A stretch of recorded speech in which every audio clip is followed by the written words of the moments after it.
Hi everyone, welcome back to my channel. Hari ni I want to share with you guys satu psychological disorder. Nama dia adalah autism. Autism ni basically dia adalah one of psychological disorder yang categorized under neurodevelopmental disorder. So when we talk about neurodevelopmental, kita maksudkan adalah disorder yang berlaku semasa development of baby, masa pregnancy. So for people with autism disorder, basically they are born with a certain specialty, and we will talk about that later. Alright, so why did I say so? Kenapa I cakap yang they are born with a specialty? Because let's go back to the name of this disorder, which is Autism Spectrum Disorder, ASD. So the word spectrum dekat situ means that it has a scale. Autism ni dia ada scale with two extreme points. Maksudnya ada tinggi, ada rendah. Okay, so that's why we can see that some people with autism, they can function very well, and some of them seems to need help from others untuk do their daily routine. Okay, and for those yang berada di scale yang paling tinggi, alright, so they are known as high functioning.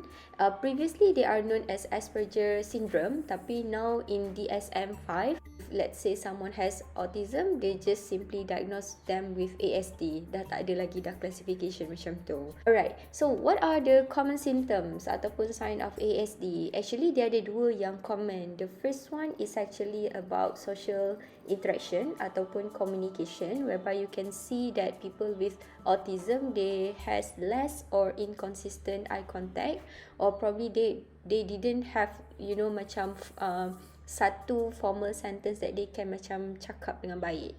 Okay, and then the second one, in terms of behavior, they have repetitive behavior, or they can focus on one interest only. Contoh macam this kind of repetitive behavior, let's say they love to calculate maths, so they will be easily upset if there is changes in their routine or behavior.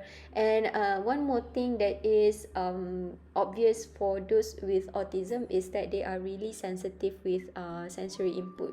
So for example, macam lampu terang sangat, ataupun the sound of the music is too loud, so they get really sensitive. They might feel uncomfortable and they might be upset, so diorang akan show macam certain behavior yang probably aggressive, or they can just show tantrum.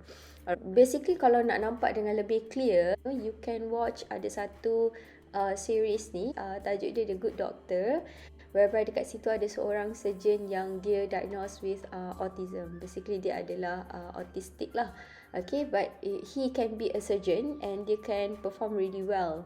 Sebab orang yang ada autism ni basically dia ada dia punya strength masing-masing, which are they can easily remember facts and details, very details information. So if you watch that movie, like that series, you can see that nanti macam every time dia nak think of way of treating the patient, dia akan macam dia punya mind tu get into the whole body of the person. So dia macam easily locate where is actually the, let's say, the injury, ataupun where is actually the blockage and everything.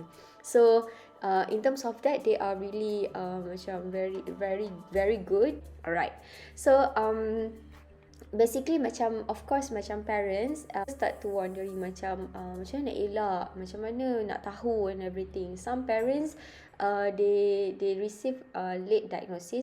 Some of the cases macam very rare, it was due to misdiagnosis, but most of the time the parents seems like, oh tak apa, nampak macam delay or anything, they just ignore that and they just think of, oh nanti pandai lah dia belajar, something like that, which is actually not. Okay, so sebab baby, when someone is born, kita memang kena really give a good care and kena observe dia punya development, especially the first 3 years of dia punya life tu. So once baby tu born, during the first 9 months tu, after 9 months, boleh terus pergi check up untuk dia punya screening lah, baby tu punya development, whether or not normal ataupun tidak. Okay, and to be specific, untuk screening for autism, okay, autism screening test boleh buat 1 year and above. So lagi awal lagi bagus. Okay, so how to get the screening? There are a lot of private sector out there yang kita boleh buat screening, and actually dekat macam government hospital pun you can go and do the screening. But usually macam kan once the baby tu dia dia lahir, dia akan go for monthly punya check up kan. So dari situ boleh je macam bagi tahu, consult with the nurse, and then let's say kalau rasa macam there is something macam pelik, then go for further treatment. Sometimes macam we feel like macam ni overthinking ke everything kan, but it's really crucial for you to go for check up and just walaupun tak ada apa-apa kan, just to make ourselves rasa lebih tenang macam tu.